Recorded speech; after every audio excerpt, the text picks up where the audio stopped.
독도 인근 해상에서 응급 환자를 후송하던 헬기가 추락하는 참으로 안타까운 사고가 일어났습니다. 단 한 분이라도 구조될 수 있게 되기를 간절히 바랍니다. 정부는 구조 및 수색에 총력을 다해 주실 것을 다시 한번 부탁드립니다. 현장에서 애쓰시는 분들께도 감사의 말씀 드립니다. 어제는 문재인 대통령의 모친상 발인이 있었던 날입니다. 끝내 참았던 눈물을 흘리는 문재인 대통령 모습을 보면서 모든 국민들은 잠시나마 대통령을 위로했습니다. 그런데 마치 대한민국을 약이라도 올리듯이 북한은 조의문을 보내고 그 다음날 초대형 방사포를 3분 간격으로 쏘았습니다. 타이밍 한번 아주 괘씸합니다. 도대체 예의와 도리가 없어도 이렇게 없나 정말 기가 막힙니다. 저는 이것이 북한 정권의 아주 잔인하고 냉혈한 그 민낯을 보여주는 부분이라고 봅니다. 대화의 당사자가 슬프고 힘든 상황마저도 오히려 더 아프게 파고드는 이러한 북한. 결국 그러한 방법으로 대한민국을 흔들어 보겠다는 것이 북한 정권의 민낯이라고 봅니다. 저는 이런 북한 정권이 선의를 갖고 스스로 핵을 포기할 수 있을까? 그 부분에 대해서 당연히 어떤 기대를 가질 수 없다는 말씀을 드립니다. 정작 비핵화 조치에 대해서는 아무런 움직임이 없습니다. 무력 도발로 협상력을 높이겠다는 북한을 더 이상 기다려줄 수만은 없습니다. 마침 여당에서도 어제 깊은 유감을 표명했습니다. 그나마 다행이기는 합니다만 유감 표명으로 그칠 때가 아닙니다.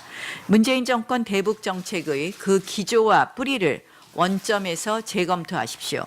그리고 날로 고도화되는 북한의 미사일 능력에 대한 근본적 방어체계 마련에 대해서 머리를 맞대야 할 시점이라는 점을 다시 한번 강조합니다. 법무부의 언론 검열 훈령의 후폭풍이 거셉니다. 한국기자협회는 즉각 언론 통제 시도를 중단하라며 강력하게 비판했습니다. 저는 이것이 법무부 결정이라고 보지 않습니다.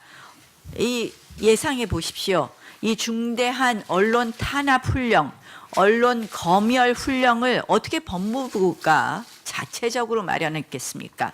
결국 근본 원인은 이 정권의 천박한 언론관에서 시작된다고 봅니다. 정권의 불리한 수사가 진행될 경우 이것이 밖으로 못 새어나가게 막으려고 조선 총독부 수준의 일을 벌이는 것이라고 보입니다. 저는 이번 법무부 훈령이 공수처와 똑같이 친문 은폐 용 쌍둥이다 이렇게 말씀드립니다. 공수처는 검찰 수사를 뺏어서 뭉개고 법무부는 검찰 수사를 국민이 알지 못하게 하고 그렇게 이 정권의 치부를 가리겠다는 것 아닙니까? 특히 지금 법무부 훈령을 서둘러서 바꾸고자 하는 것은 조국 전 장관의 소환을 앞두고가 아닌가 이렇게 의심할 수밖에 없습니다. 아니 그 의심이 당연히 합리적인 것이고 모두 그렇게 당연히 합리적인 것이란 말씀을 드립니다. 이 사실이 저는 다른 나라에 알려질까 봐 정말 조마조마합니다. 또 하나 참여정부의 기자실 데모질 실수 그것이 실수였는지 아니면 그들의 의도된 것이었는지는 또 여러분들도 잘 아실 겁니다. 참여정부의 기자실 데모질과 연관되는 것 결국 이 정부 문재인 정권의 언론 DNA가 똑같다는 말씀을 드리겠습니다. 언론을 막고 통제할 생각하지 말고 언론 앞에서 떳떳한 정권을 만들 생각을 하십시오.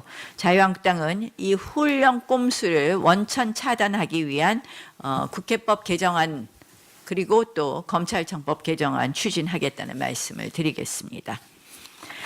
최근 내년도 예산안 심사에 대해서 우리 당의 기본적 원칙에 대해서 좀 말씀드리겠습니다.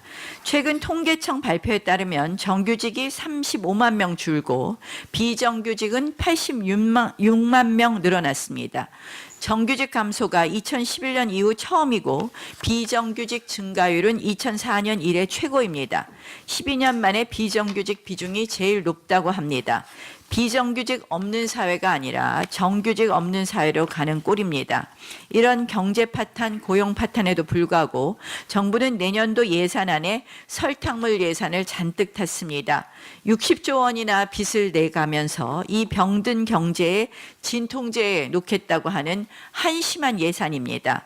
절대로 통과시켜줄 수 없는 망국 예산, 자유한국당은 단 1원도 허투루 통과시키지 않겠다는 말씀을 드립니다. 특히 좌파 세력 나눠먹기 예산, 북한 퍼주기 예산, 총선용 현금 퍼쓰기 예산은 전액 삭감이 목표입니다. 대신 우리 경제와 국민께 비료가 되고 영양제가 될 수 있는 예산은 증액에 나서겠습니다. 첫째, WTO 개도국 포기로 인한 농민대책 공익형 직불금과 장애인 소외계층 지원 예산, 민생경제 활성화 예산은 과감히 증액하겠습니다. 둘째, 노후 상하 수도 정비와 안전한 수돗물 공급 등 국민의 안전과 생명에 직결된 예산도 이미 제가 두 번째 원내 교섭단체 대표 연설에서 언급한 것처럼 충분히 확보하겠습니다. 셋째, 국가 장학금을 대폭 늘려 교육의 기회를 균등하게 제공하는 등 우리 사회의 공정 가치를 구현하기 위한 예산을 적극 늘리겠습니다. 예산 심사는 오직 국민의 행복을 기준으로 해야 합니다. 중복되는 정책, 실효성 없는 정책은 당연히 허락할 수 없는 것입니다. 그런데 민주당이 요새 예산에 대해서 언급하는 걸 보면 참으로 안타깝습니다. 저희 당이 이 정책적으로 특히 예산 정책적으로 말도 안 되는 중복 예산이라든지 또는 이 앞으로 더 살펴봐야 되는 예산에 대해서 이 부분을 좀 심도 있게 보겠다 이런 취지의 예산 검토안이 작성되자 민주당은 이걸 지역감정이라고 합니다. 그럼 호남에 가는 예산은 한 푼이라도 깎으면 무조건 지역차별입니까? 저는 그런 식의 지역감정을 부추기는 이 구태한 이러한 정치 더 이상 해서는 안 됩니다. 그럼 민주당이 영남 쪽에 관련된 어떤 사업이나 영남 쪽에 관련된 시설 이런 부분에 대해서 우리가 삭감하는 걸 전부 다 지역 차별이라고 이야기하면 그것이 말이 됩니까? 저는 민주당이 구태한 지역 감정 부추기면서 엉터리 예산 편성 고집하는 것에 대해서 또 지역 차별로 몰아붙이는 이 구태한 정치 당장 중단할 것을 요구합니다. 예산도 정치용, 선거법도 정치용, 이제 그런 정치 그만하십시오. 네, 내년도 예산안과 관련해서 대표께서도 말씀하셨습니다마는 삭감과 관련해서 저희가 이미 100대 문제사업이라는 책자로 정리를 했습니다. 그리고 증액 부분은 앞서 언급하신 부분 포함해서 지속적으로 발굴 중에 있다라는 말씀을 드립니다. 삭감 관련해서 조금 더 구체적으로 말씀드리자면 가짜 일자리, 소득주도 성장 예산과 같은 이런 총선용 세금 퍼주기 예산 삭감하겠습니다. 이런 사업들은 뭐 대체로 일자리 안정자금, 단기 재정 일자리 사업, 고등학생 실습 참가비 예산, 지역사랑 상품권 발행 사업, 제로페이 관련한 예산 등입니다. 두 번째로 대북 퍼주기 가짜 평화 예산 삭감하겠습니다. 남북 경협 기반 무상 사업, 경협 기반 융자 사업, 문산 도라산 고속도로 건설 사업, 국제 통일 기반 조성 사업, 국내 통일 기반 조성 사업 사업비 등입니다. 세 번째, 이 좌파 나눠먹기 국민 편가르기 예산 삭감하겠습니다. 태양광 보조금, 사회적 기업 및 협동조합 보조금, 강성 노조 보조금 중에서 좌파 나눠먹기적 성격의 보조금 대폭 삭감하겠습니다. 그리고 시민감사관, 이 좌파 시민단체 출신을 시민감사관으로 임명해서 대학교에 대한 대학 종합감사를 실시하겠다는 교육행정감사 지원 사업비, 행사성 6.25 전쟁 70주년 사업비, 여성정책 전략 기반 구축 사업비, 광화문 1번가 소위 정부 혁신 추진 및 확산 사업비, 재외공간 외교 분석실 신설 사업비 등도 삭감을 하겠습니다. 이와 관련해서 증액 부분은 민생 및 경제에 관련해서는 대표께서 언급하신 공익형 직불금제 도입에 따른 농민대책 사업비, 그다음에 참전 무공 영예수당, 그다음에 소상공인 중소기업 지원 예산 이런 것들을 증액해 나가겠습니다. 안전안심과 관련해서는 셉테드 사업을 대폭 확대하는 것을 추진해 나가고 공정가치 구현과 관련해서는 대표께서 언급하신 국가장학금 확대를 포함해서 공정한 경쟁 기회의 확대를 위한 사업들을 발굴해 나가고 있습니다. 그리고 방금도 지적하셨습니다만 지금 우리 당이 공식적으로 발표한 게 아니고 이제 배포한 100대 문제 사업과 관련해서 일부 문제가 있는 것처럼 얘기되고 있는 두 가지 사안에 대해서 말씀을 드리겠습니다. 먼저 세종 국회의사당 설계비 10억과 관련해서 그동안에는 문재인 정권 잘못에 대해서는 입도 뻥끗하지 않고 있던 정말 무늬만 시민단체라고 볼 수 있는 지역의 일부 시민단체들이 이게 지역 정서를 자극하고 무슨 정말 대단한 이게 우리 한국당이 세종의사당 자체를 반대하는 걸로 매도하면서 또 여기에 일부 언론이 또 편승하고 이런 점들이 있어서 말씀을 드립니다.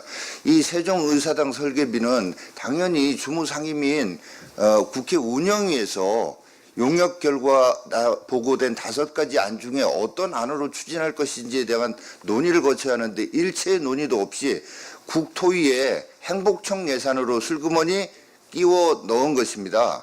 이런 절차상의 문제점, 논의도 전혀 거치지 않았고 주무상임위를 배제하고 국토위로 한 이런 부분을 지적한 것이 뭐가 문제입니까? 오히려 이거를 잘못했다고 여당이 이런 식으로 이 중요한 문제를 편법적으로 하면 안 된다라고 지적해야 될 시민단체와 일부 언론이 오히려 여당 측에 이중대, 삼중대 역할을 하는 이런 개탄스럽다는 말씀드리고 저희는 이 사업을 운영위에서 제대로 논의해서 진행이 될 수 있도록 하고 세종의사당 문제를 자유한국당이 결코 반대하는 것이 아니다라는 점 말씀드립니다. 두 번째, 광주 AI 집적 단지 관련해서 또 광주 지역의 일부 언론과 여당에서 문제 제기를 하는데 광주 AI 직접 단지에는 자동차 관련 AI, 에너지 관련 AI, 헬스케어 관련 AI 사업을 추진하겠다고 하는데 자동차 및 에너지 부분에 대해서는 저희가 일체 문제 제기를 하는 게 없습니다. 이 사업 자체를 반대하는 게 결코 아닙니다. 다만 이 헬스케어 관련해서는 현재 충북 오송, 대구 그리고 강원도에서도 전략산업으로 이미 지정이 돼서 추진돼 나가고 있기 때문에 이건 여야를 떠나서 중복 투자에 국민 혈세가 중복돼서 투자되는지 여부를 들여다봐야 된다라는 측면에서 100대 문제 사업으로 지정한 것인데 이게 무슨 문제가 있다라고 이걸 여론화하고 선거에 이용하려고 하는지 참으로 개탄스럽다. 거듭 말씀드리지만 광주 AI 집적 산업단지 사업을 자유한국당이 반대하고 있는 것이 결코 아니다라는 점을 말씀을 드립니다. 선거와 관련해서 오늘 또 도화 언론에 참 정말 기막힌 보도들이 있습니다. 국토부의 대도시권 광역교통위원회와 더불어민주당이 소위 광역교통 2030 비전이라고 하는 것을 발표를 했습니다.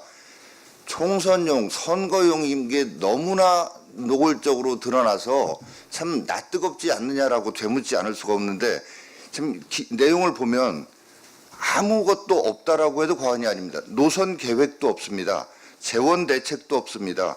비용 추계도 없습니다. 실현 가능성도 없습니다.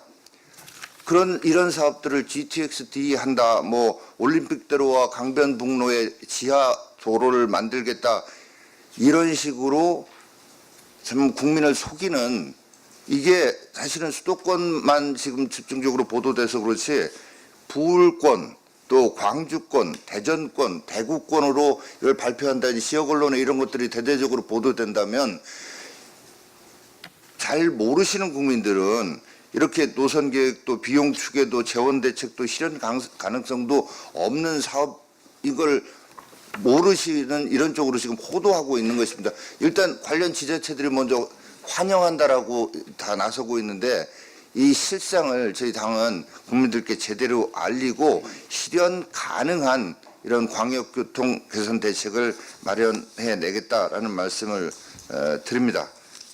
민주당이 내년 선거 공천을 앞두고 민주당 의원들에게 의정평가의 일환으로서 법안 발의 실적을 평가한다고 합니다. 그래서 뒤늦게 민주당 의원들이 부실한 법안을 발의하고 있다는 보도가 있었습니다. 정말 민주당의 태도는 국민을 우습게 하는 태도라고 보여집니다.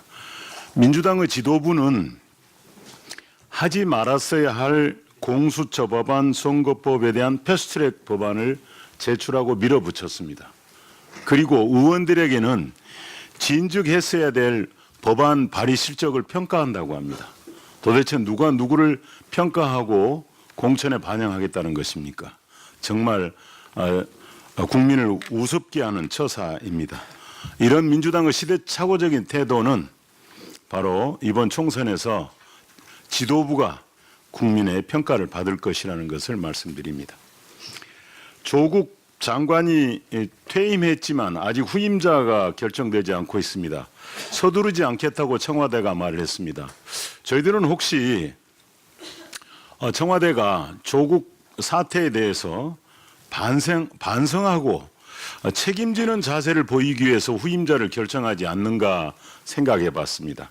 그러나 최근에 일어나고 있는 발표를 보면 그게 아니고 오히려 치졸한 보복을 하기 위해서 있는 게 아닌가 생각이 듭니다.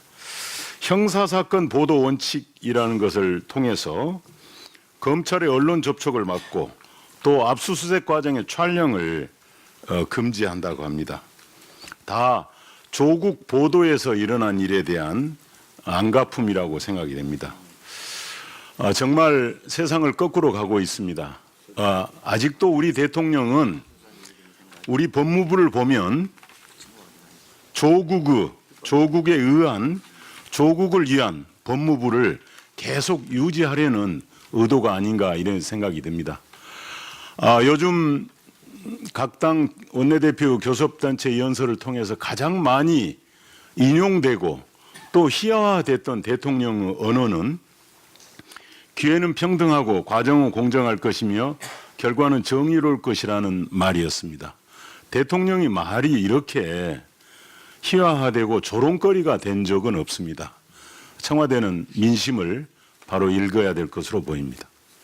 예, 문재인 정부가 지난 정부의 농정을 무관심, 무책임, 또 무대책의 산무정책으로 일관했다. 이러면서 앞으로 농업을 직접 챙기겠다라고 대통령께서 농민들한테 말씀하셨습니다. 그러나 지난 2년 반 동안의 문재인 정부의 농정을 보면은 농민들이 바라보기에는 농업 홀대와 농민 무시를 넘어서 농업을 포기하는 정부가 되었다 이렇게 평가를 하고 있습니다.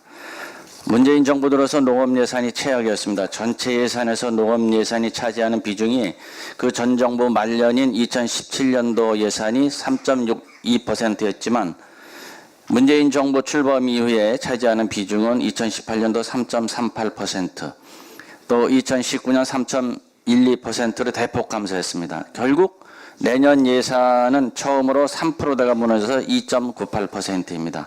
정부가 내년도 농업 예산 증가율을 4.4%라고 자화자찬하고 있지만 실제 지금 공익직불제 예산 2.2조 원을 편성한 것을 빼면은 그 말 자체가 허구이고 또한 정부 전체 예산 증가율 9.3%에도 턱없이 못 미치고 있습니다.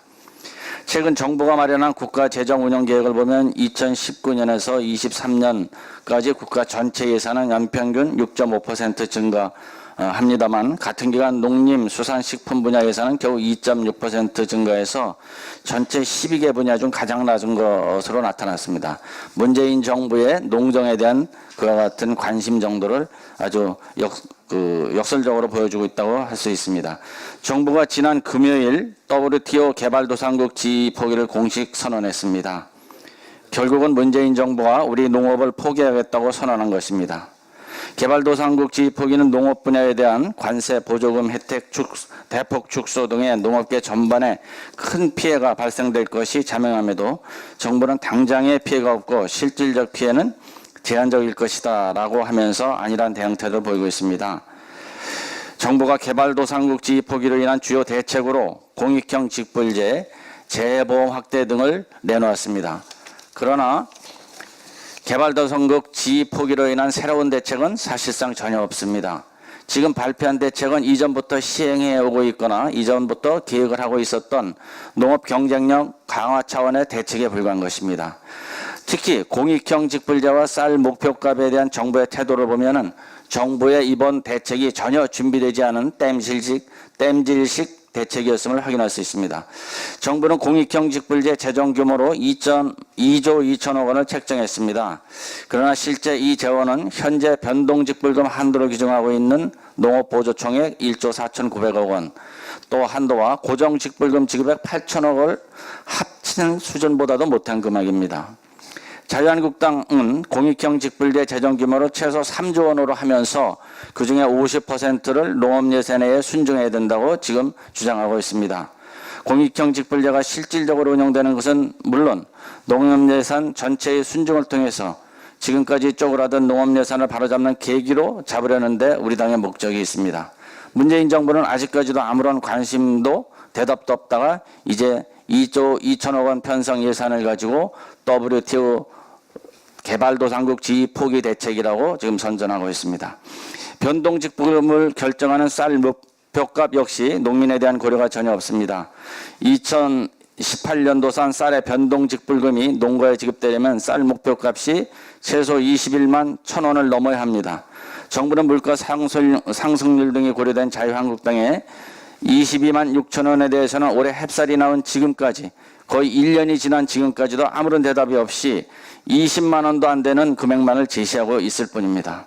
결국 정부는 변동직불금을 우리 농민들에게 지급할 의사가 전혀 없다라고 판단할 수밖에 없습니다.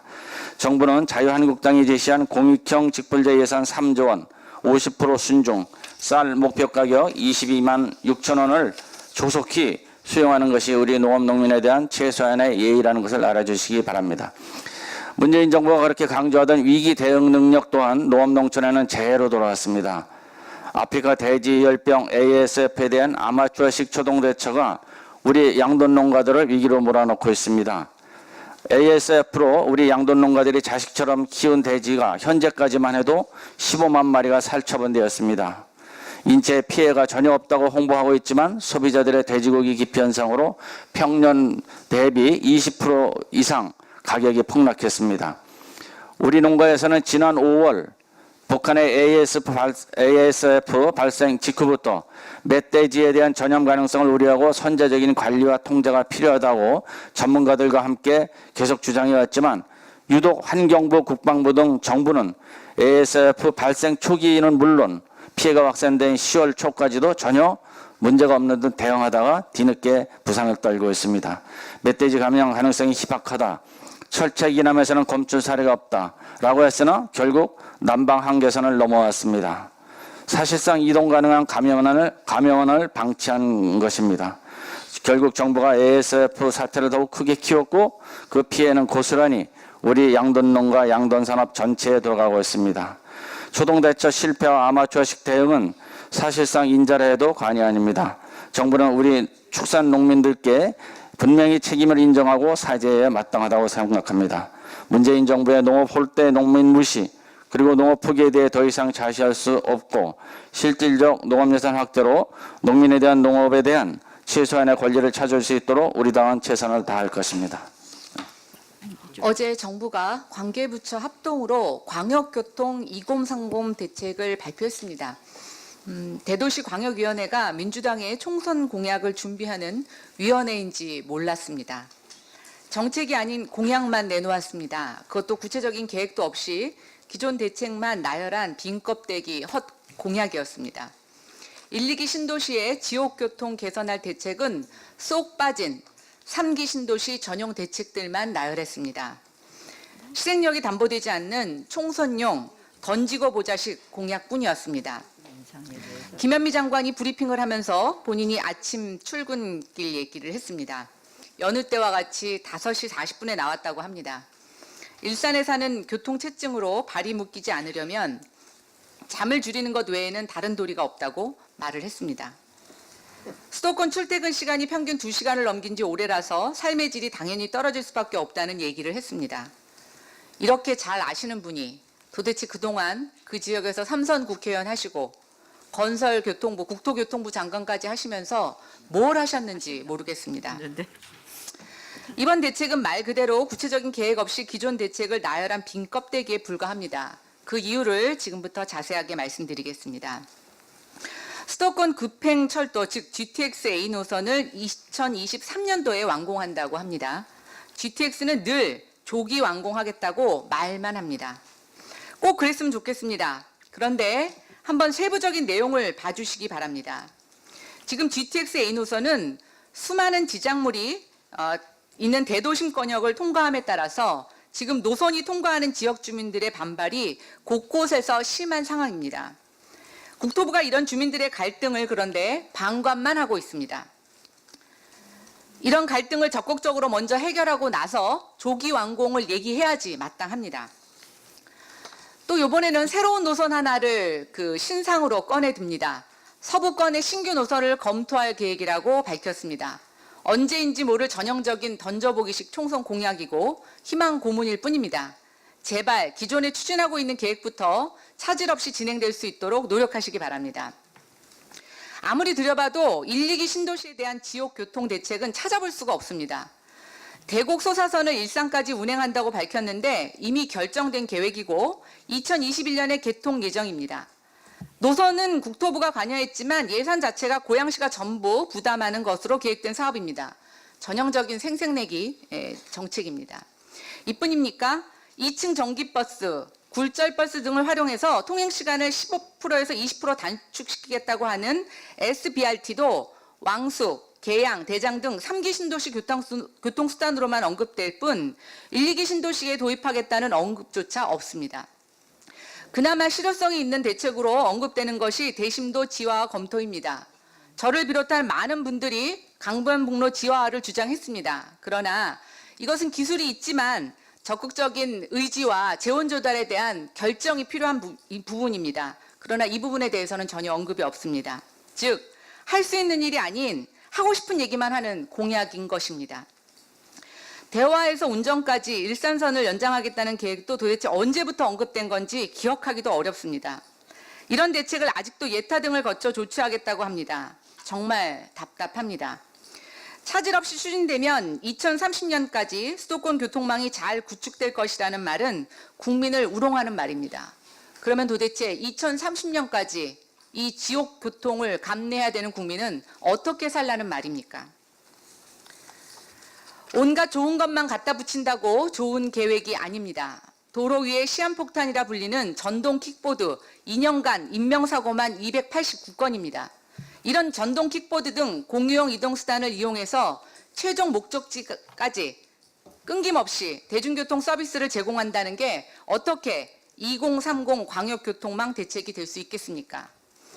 국민들을 우롱하지 마십시오. 현명한 국민은 그럴싸한 대책이라고 포장한다고 해서 속지 않습니다.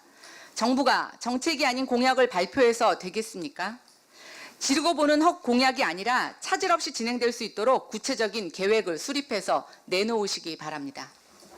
자유한국당이 이 대도시권 광역교통 2030 대책을 반대한다라고 이런 식으로 보도가 될까 우려가 있어서 말씀을 드립니다.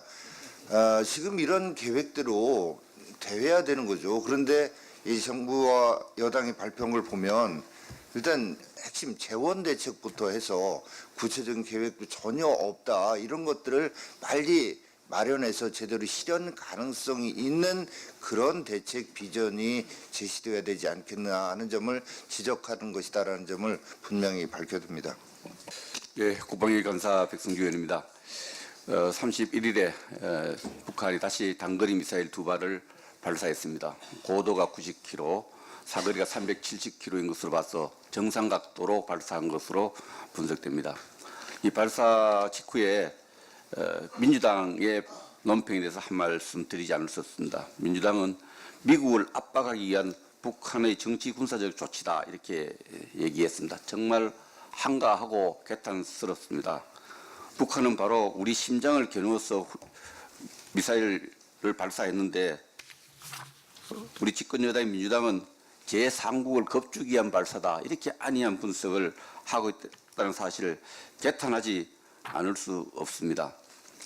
북한이 사실 8월 24일에 똑같은 유형의 단거리 미사일 방사포를 했죠. 초대형 방사포를 발사했고 북한이 어제 발표를 했습니다. 이 초대형 방사포의 사격 체계의 안정성을 강화하기 위해서 미사일 기술을 발전시키고 그것을 다시 확인하기 위해서 발사했다고 발사했는데도 불구하고 민주당이 참 미국을 겁주기 위한 거다 이렇게 분석한 데 대해서 다시 한번 개탄을 합니다.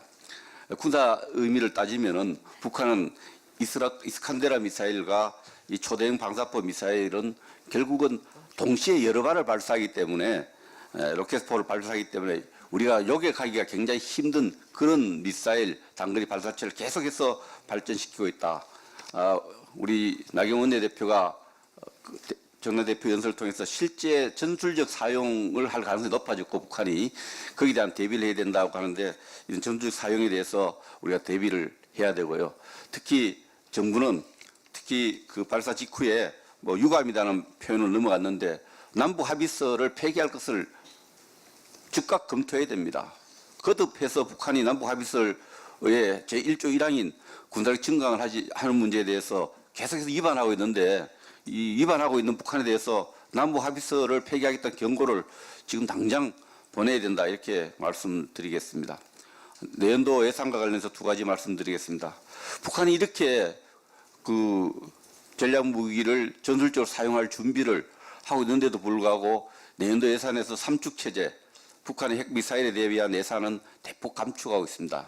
예를 들면 패트리어트 성능 개발 예산은 올해 비해서 70.4%나 감축하고 있고 또 대량 압도적 대응 관련 예산도 특히 특수작전 유도탄 발사기 이런 것은 71.4%나 감축하고 있습니다. 예산 심의 과정에서 삼축 체제를 발전시키기 위한 예산을 꼼꼼하게 챙기겠다는 말씀을 드립니다. 예산과 관련해서 한 가지 더 말씀드리겠습니다. 내년도 정부는 병장 월급을 33% 올리는 정부안을 제출해 놨습니다. 병사들 월급 올리는데 반대할 정당도 없고 국민도 없습니다.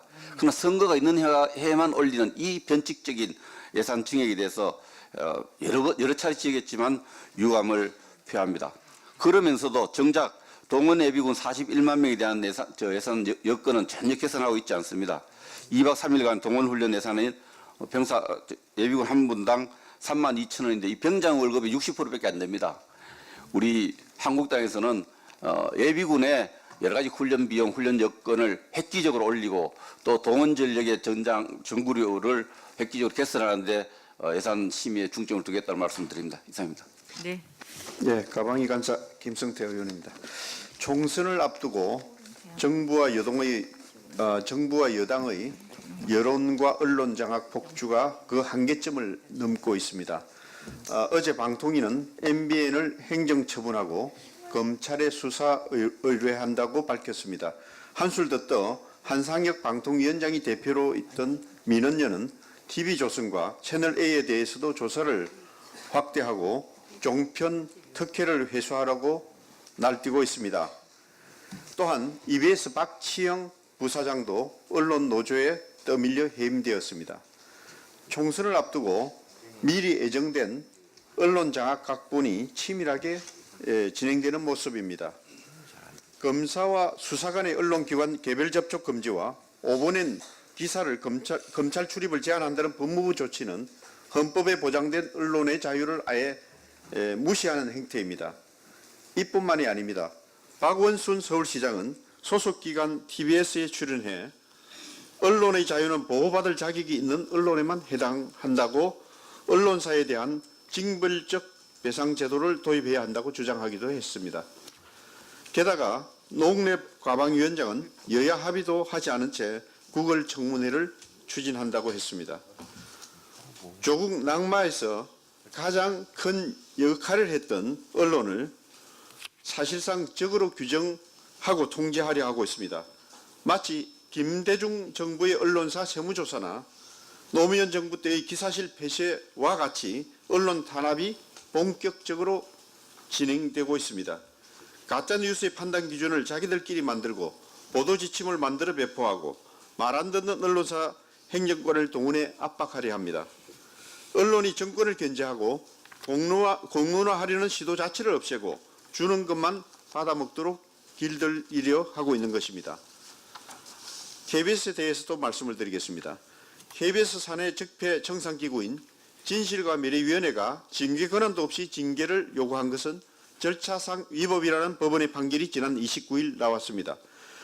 적폐 인사로 몰려 해임된 정지환 KBS 전 보도국장을 비롯하여 직원 17명이 낸 징계 절차 중지 가처분 신청이 받아들여진 것입니다.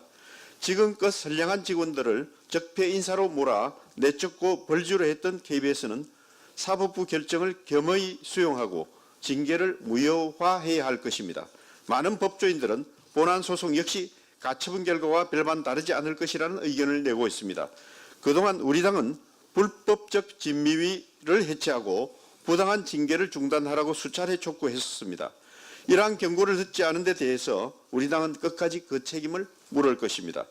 진미위를 만든 KBS 사장과 진미위 인사들은 모두 법적인 책임을 질 준비를 하여야 할 것입니다. 지금이라도 부당하게 쫓겨난 직원들에게 진심으로 사과하고 모든 징계를 무효화해야 할 것이며 그렇게 하는 것만이 법원의 책임을 조금이라도 덜 수 있는 것임을 명심하기 바랍니다. 이 여당의 그리고 정권의 모든 언론 탄압 행위를 당장 중지해야 합니다. 방통위의 행정 조치가 적법한지 따져 묻고 그에 상응한 예산을 삭감하도록 하겠습니다. 위헌 요소가 있는 행위에 대해서도 보다 적극적으로 대응하여 문재인 정부발 언론 저항을 막아내도록 하겠습니다. 국민 여러분과 함께 또 언론 전문가 여러분 그리고 언론인 여러분들께서도 이에 적극 동참할 수 있도록 부탁드립니다.